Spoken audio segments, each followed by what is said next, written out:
Is the Giants clubhouse fractured? What's wrong with the lineup? And who could be getting called up because of the recent injuries? It's all coming up on Locked On Giants.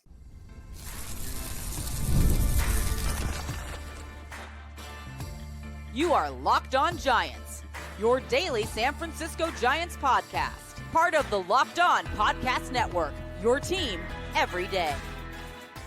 Hello and welcome to Locked On Giants, part of the Locked On Podcast Network, where it's your team every single day. My name is Alan Stiles. On the show, we provide daily episodes Monday through Friday, talking about the San Francisco Giants in a way that combines passion, analytics, with the eye test, and a little bit of fun. I'm from the Bay Area. I also host a show in Sacramento, where I live now, Sacktown Sports 1140, The Alan Stiles Show, 10 a.m., 2 p.m. Check that out whenever you get a chance, as well as emceeing Sacramento Rivercats games. I'm lucky enough to cover a team that I've been a fan of all my life. All right, it's time to break down if there is an issue in the clubhouse, the lineup cohesion or lack thereof, and who could be getting called up due to the injuries that the Giants have sustained. This episode is brought to you by 5 Hour Energy. Enter for a chance to win a dream golf trip for two to any golf tournament in the USA. Visit 5HEWin.com for full rules and entry. No purchase necessary. Excludes the Masters tournament.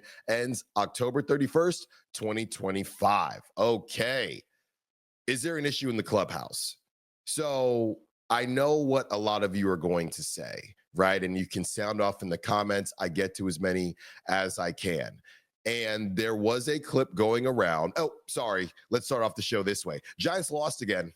Giants lost again to the San Diego Padres. I think we could have just assumed that, but the Giants lose again to the San Diego Padres. Another night where they score one run, and they had 4 hits. Okay, and it's deja vu. At this point, it's deja vu, and specifically one run off a home run. So no generated offense, just a random home run from a random player, and 3 other hits, and that's it. 4 hits, basically every single day. So they lose again, 8-1, and there is a clip going around of Willy Adames, and basically Willy Adames it looks like he's talking to Bob Melvin about something and not really sure what's being said.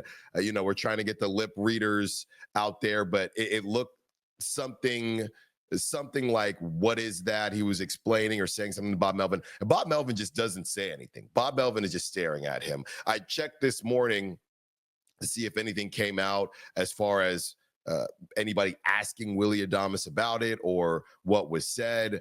I didn't see anything, so I'll keep an eye out for that. But the bottom line is, this is the type of stuff that gets put under a microscope when you're losing baseball games. That's just what it is. And there'll be some fans out there that disagree and say it's nothing, and that is your prerogative. I'm just going, it would be nothing if the Giants could actually win a baseball game. And I also want to say this.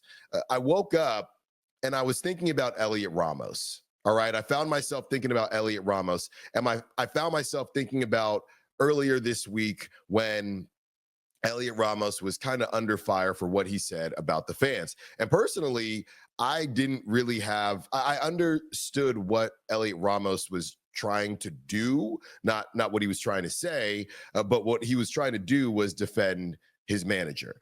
And my thoughts, and maybe I'm oversimplifying this, is, you don't have to defend your manager against media like me. You don't have to defend your manager against fans. If you win baseball games, how about you defend your manager on the field? How about that? How about you come together as a group and say, hey guys, we don't want our manager to get fired, so let's do something about it. I don't really care, Elliot Ramos, that you like Bob Melvin, that he's a nice guy. That's all we hear about Bob Melvin, that he's a really nice guy, right? And the old adage, nice guys finish last. You know what it reminds me of? When you're trying to date, right? You're dating someone and you're trying to figure out if they like you the same way you like them back in middle school, high school, whenever it was. Whenever they say you're so nice, that normally means that they don't like you the same way. I don't know how often somebody has heard, you're so nice, and then it actually ends in an actual dating situation. That's them letting you down easy. So the fact that the best thing everyone has to say about Bob Melvin from his baseball managerial experience, and I'm not trying to downplay it, but the last 5 years, whatever you want to call it, from the Padres, and actually just after his time with the A's from the Padres and now with the Giants, is that he's a nice guy. Cool. There's a lot of nice guys running around. I'm sure the Sacramento River Cats manager is a nice guy too. They're nice guys everywhere. So I don't care that Elliot Ramos likes Bob Melvin, because you clearly don't like him enough to win baseball games. And again, I'm oversimplifying it on purpose, because Giants fans deserve better. You turn on your TV, it's like Groundhog Day. You turn it on, you watch 4 hits, you watch a team that is half alive, half awake, half asleep, and then they lose. That's what you're watching. So I'm sorry. I do not care, Elliot Ramos, that you like Bob Melvin, that he's a nice guy to you, that he makes people feel comfortable. Doesn't matter to me. We all have coworkers, right, that we've worked with before, that we love to go hang out and do things outside of work together, but you actually just don't work that well together. You don't work that well together at your actual job. You can be friends, you're cool, but you actually don't work that well together. So I don't care. I do not care that any of these guys like Bob Melvin, because it's not working. And we wouldn't be having these conversations and talking about the lip reading on Willy Adames if you could win baseball games. If you could win baseball games. Let me take a second and take a step back, because I did want to give the latest update that I do have on Landen Roupp. First off, just what an absolute freak accident. And that's kind of how this second half has gone for the Giants. Some controllables, some situations that aren't controllable. And I'm not sure how something like that even happens. It's one thing to get hit by a pitch. It's another thing to have you land on your knee in such an awkward way after getting hit by that pitch that you get carted off. So thinking the best odds for Landen Roupp. We're going to find out more, I would assume, today. He's headed back to the Bay Area to figure out how bad the knee sprain is. That's what they're calling it for now. This is from NBC Sports Bay Area. Roupp was carted off the field Wednesday night after injuring his left knee, and he'll head to San Francisco on Thursday to get an MRI. The Giants initially called it a left knee sprain, but they won't know the severity until they get the test back. And here's a quote from Willy Adames. "It's such an unfortunate moment." Shortstop Willy Adames said, for him, obviously, but for the team too. He has been doing really good for us all year long, and he just came back, and now this happened. Obviously, it's really sad. Yeah, just coming back from injury and avoiding some bad injury on the top of his body with his arm and his shoulder, and then this happens with his knee. So I don't know. I'm not a doctor. I'm not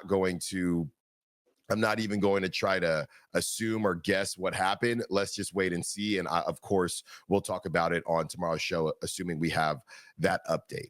But, the one thing I will say, getting back to the Willy Adames argument, if you will, or conversation, is that I actually liked it from Willy Adames. And I said earlier this week, I think he might emerge as the leader.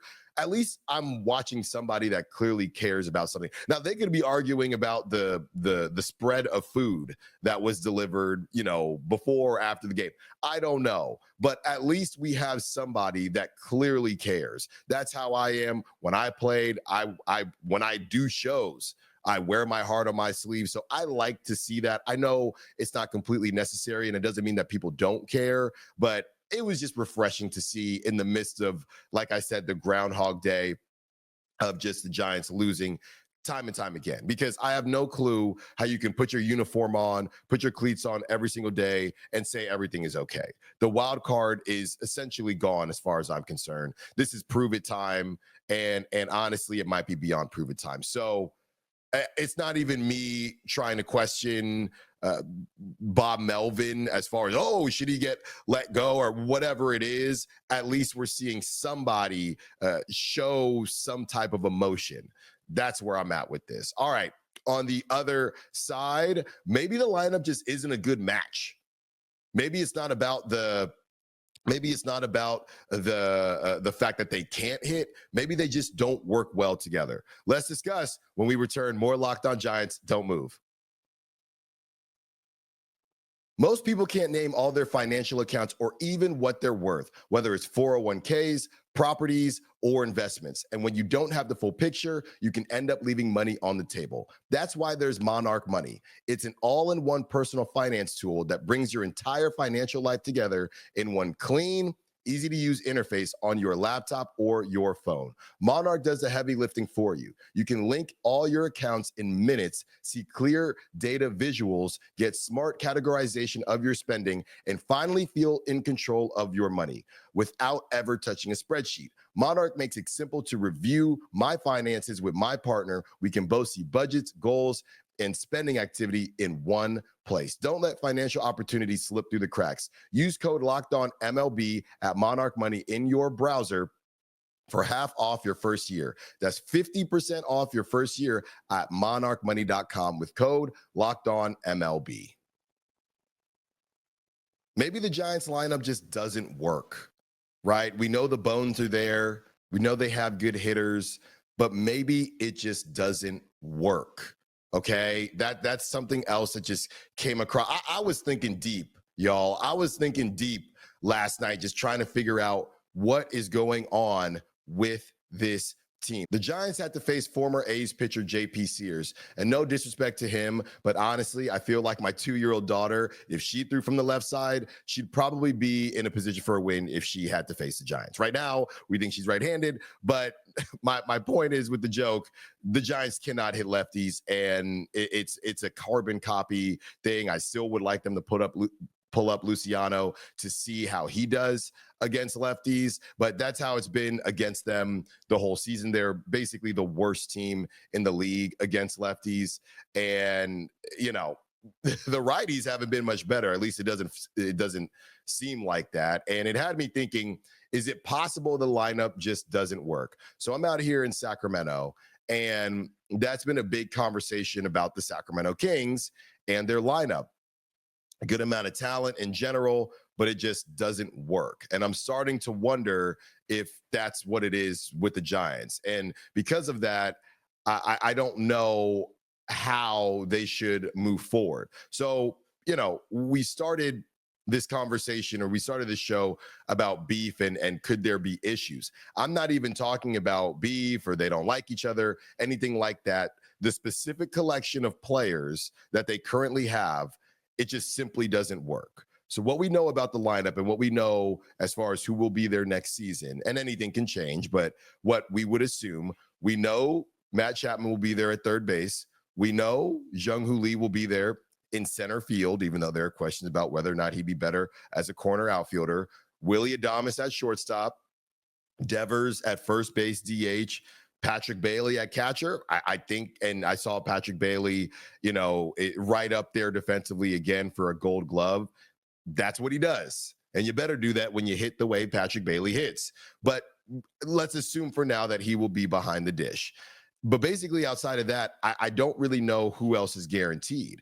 And I think the other part of this is that the Giants have good hitters, right? Or at least they're paid to be good hitters. But those hitters, they don't have clear profiles. So I think that makes Buster Posey's job a little harder. Are you looking for power hitters? Are you looking for table setters? I think that Jung-Hoo Lee has shown us that he can be a table setter, but at the beginning of the season, or I should say for majority of the season, the dude was hitting in the 6th, 7th hole, right? I think the reality is that a Matt Chapman and Willy Adames, they're probably, I guess you could say 5, 6 hitters on elite teams. And I think Matt Chapman's more of a 6 guy at this point. Willy Adames would be my pick for a 5 hitter on elite teams, right? And as far as Adames is concerned, he could be a 3, 4, 5 hitter on plenty of teams.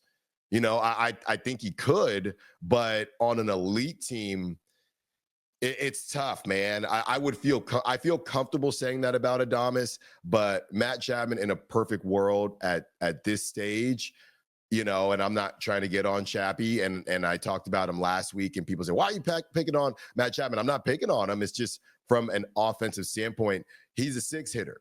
right? I think he needs to be your six hitter moving forward, which means Buster has some work to do this offseason.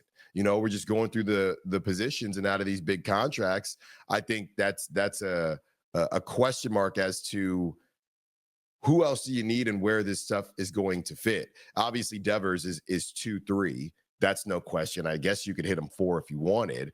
And I think the other part, as I mentioned earlier, is Jung-Hoo Lee, right? Is he actually going to be a one hitter for you? I've liked him in the one spot, but in this analytical world, he's left-handed, so he can't be a one hitter every single day. At least that's how it feels right now. But I would just do that, man. You're paying these guys. You're paying these guys to be everyday guys, and I get it. He is every day, but it's a matter of where he is in the lineup against a lefty. I just think there are certain positions in the lineup that you just need to leave. And personally, I feel, and again, I'm a little bit old school, I think that leadoff is one of those positions. I don't think that's a position that you should be switching because of a lefty-righty matchup. That's how I feel. I feel the same. I feel the same way, honestly, about the first 3 hitters, right?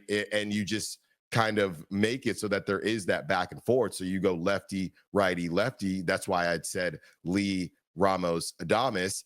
But you mentioned, or you probably noticed, I didn't mention Elliot Ramos. I don't know what's going to happen with Elliot Ramos. I think he's been a great story. I also think Giants and Giants fans have a pretty low bar when it comes to guys that they've seen come through their system, because they haven't seen many guys come through their system and actually be a major league talent. We know Elliot Ramos is a major league talent. Is he the direction you want to go? And I know the whole joke about all the different left fielders since Barry Bonds has retired. Is he who you want to hitch your wagon to in left field moving forward? I'm not saying that you can't, but I don't think that it's a foregone conclusion. Look, I think there's a world where Elliot Ramos is a left fielder. On some nights, he's a DH, and on some nights, he's got some good size on him. He could be your first baseman. But that's not happening. And I think he could probably play right field too, but that's not happening in San Francisco. DH and first base are a complete logjam. So I think it turns into, do you want somebody in left field that is a better fielder, obviously, can hit the baseball, but profiles better to maybe be able to play center or play right? If you're having the conversation as to whether Jung-Hoo Lee is going to be a center fielder in this league for the foreseeable future, well, he has to be a center fielder right now because Grant McCray can't hit, right? I know Drew Gilbert played center at the AAA level. I don't know that you're going to move that. Look, you would pick a lane, right? You'd have 2 smaller outfielders. Maybe you get more scrappy with Drew in center and Jung-Hoo Lee in left. I don't want to get too far ahead of myself, but there are decisions to be made. And I think the biggest thing is Buster trying to figure out what this lineup actually is, right? And who he needs and where everyone best fits. Because I think you could hit Willie 3, 4, 5, but he's really streaky. Are you okay with that? To me, if you're streaky, you got to be 4. I can't do streaky with my 3 hitter. That's how I feel about it. So, maybe right now this lineup, because, and the reason I say it doesn't work is because we're seeing certain guys have success at random times. It's just a random Jung-Hoo Lee home run, a random Casey Schmidt home run. Devers is Devers, so he's going to get his, but it just doesn't fit right now. They don't complement each other very, very well. One more segment with you when we return with the injuries that have happened to the Giants, who from the River Cats could get pulled up. It's the River Cats report to close out the show. Don't go anywhere. More Locked On Giants coming up.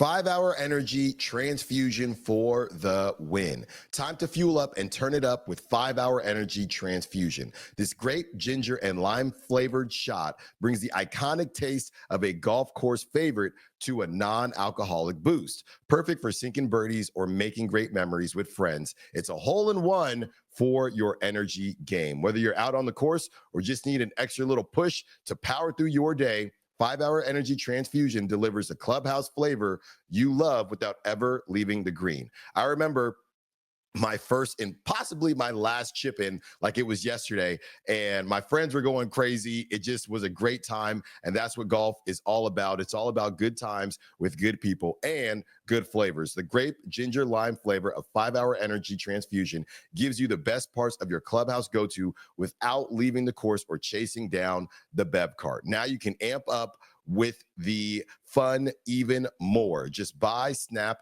and enter for a chance to win a dream golf trip for two to any golf tournament in the USA. Tee up that trip. Visit 5-e-win.com for full details and entry. No purchase necessary. Excludes the Masters tournament. Ends October 31st, 2025.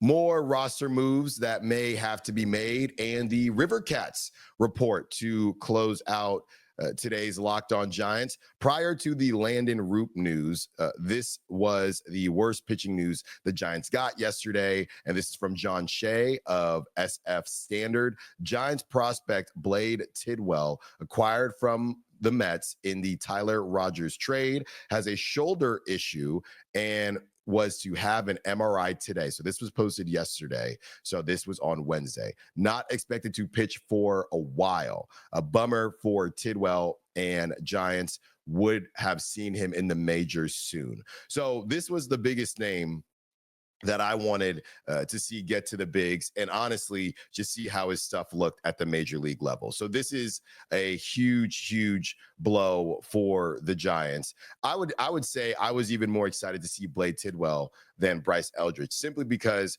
we know what we're going to see with Bryce Eldridge. At least we know we will see him at some point. And honestly, I do think that pitching is one area of the game where it doesn't matter where you're at in the standings. People are going to try to make money off of you, right? That's it. It's mano a mano. You cannot relax, or you will get taken for a ride. You cannot sleep out there, or it's going to show. From a hitting perspective, we could get to the point where the Giants are doing that spoiler thing. And let's be honest, if you played at any level, once it's 10-0, whatever it is, or even in different sports, you feel more relaxed, right? And hitters can feel more relaxed once you're out of the race and out of those high leverage situations. It just doesn't feel exactly the same. Another team that plays in Sacramento, the A's. Everybody is talking about the A's, how they've won 16 out of their last 24 or whatever it's been. Well, the A's are out of the race, right? The A's are playing for nothing. When you're playing spoiler, to me, it's a little bit different than when it's high leverage. These at-bats actually matter. And the other team, I know the other team, when you're playing spoiler, that means the other team is trying to win games, of course, and trying to get into the playoffs. But on the other side of that, you're chilling. You're chilling. So I don't think it's exactly the same for pitchers and hitters once you're out of the race. That's why I think it's important to get as many pitchers up to the bigs as possible before the season ends. Outside of that, the Rivercast report goes as follows. Last night, Birdsong, that's a name everybody's been talking about. Obviously, he was with the Giants, and things got a little bit squirrely, and they said, hey, let's cool you off and get you back to your roots. 3 earned runs, 5 walks in just 3 innings. Just 3 innings. That's not great, right? There's been a lot of talk about his innings limit and the fact that they're clearly pushing him to see how far he can go. So these are just the growing pains of it. Again, not a surprise. Eldridge homered. And like I said, you could pull him up whenever and see how he does against major league pitching. I still think it will be a different beast when it matters. Whether that's next year at the beginning of the season, whether that's halfway through or at some point next year when the Giants are still in the race, I think that matters, right? As far as Wade Meckler is concerned, that's a name that is probably a throwback for some of you watching and listening. Wade Meckler is literally the antithesis of what the Giants have been. It feels like the dude never strikes out, but he also has no home runs, right? He's just really good at getting the job done depending on whatever that job is. And it's funny, it feels like his time has run out. He's only 25, right? But I do like what he brings to the game. I don't believe he's very high on the Giants' priority list. Is he a bit of a roster filler, or could he get moved on a potential deal or in a potential deal? Who knows? But he is down there, right? If you want to give him another look, Matos is down there as well. And look, I think he's been put on ice. He's gotten a decent amount of chances this season. It's probably time to see somebody else. He's got about 10 or 11 series where he had an opportunity to kind of lock down right field when it was that revolving door, which is kind of unfair because maybe he would have played differently after Yastrzemski got moved. Didn't really get that opportunity, but it is what it is. So I wouldn't be against it. Another blast from the past, Hunter Bishop. He was the guy. Look, he wasn't supposed to be the savior to the level of Joey Bart or Marco Luciano, but people were high on him. He's with the River Cats, and he's 27. Right. I look, as much as I said it might be over for Wade Meckler, I'm pretty sure it's over for Hunter Bishop. But we've seen these stories before. We just talked about Mike Yastrzemski. Now, Mike Yastrzemski did it on a different team, that team being the Giants. So I don't know what the future holds for Hunter Bishop. I don't think we're going to see him. And he hasn't really, he's been splitting time, to be completely honest with you. But that was a blast from the past that I know some Giants fans out there. Oh, I remember that guy. I remember he was supposed to be something. So, and that's all relatively speaking, no disrespect. So, as far as who else can get pulled up, I think Marco Luciano is still just staring everyone in the face. And I kind of buried the lead here. A couple nights ago, Marco Luciano went down, and I have to check up on this. He went down. He was running to second base. He grabbed his foot, and I was trying to diagnose whether it was a calf or whatever it seemed to be. But he immediately asked to be taken out of the ball game. And from what I heard, he was emotional in the dugout. That's what I will say, because I don't want to say too much, but he was emotional in the dugout. So we got to check up on that, and I will have that update for you tomorrow. Or be sure to follow me on social media at _Styles Files, Styles with an I, to confirm what happened with Marco Luciano. So it's unfortunate because I do think, or I'd like to believe he was going to get a shot, and with how everything has turned out for him with the injury, clearly that's not going to happen. So that's two guys, and Marco Luciano and Blade Tidwell, that I was really excited to see. Outside of that, we talked about Jesus Rodriguez. He's still not catching down there. He's still just DHing. And, he can hit. It looks like the bat started to come around. Haven't seen the power yet, but, he's hitting singles and he's making solid contact and he's hitting a couple doubles. Not sure if they want to go in that direction. We will see. Thank you for watching and listening to Locked On Giants. We will be back tomorrow, and we will be feeling good on a Friday. Let's get these positive vibes right. We are going to try our darndest. Be sure to follow me, like I said, on social media at the _Styles Files, Styles with an I. Be sure to follow the Locked On Giants account as well. Thank you for making Locked On Giants your first listen today. For your second listen, check out the all-new Locked On MLB Game Night. Every game, every night, all season long. Get local analysis on a national scale. Find MLB Game Night on Locked On MLB on YouTube or wherever you listen to podcasts. We will talk to you tomorrow. See you then. Peace.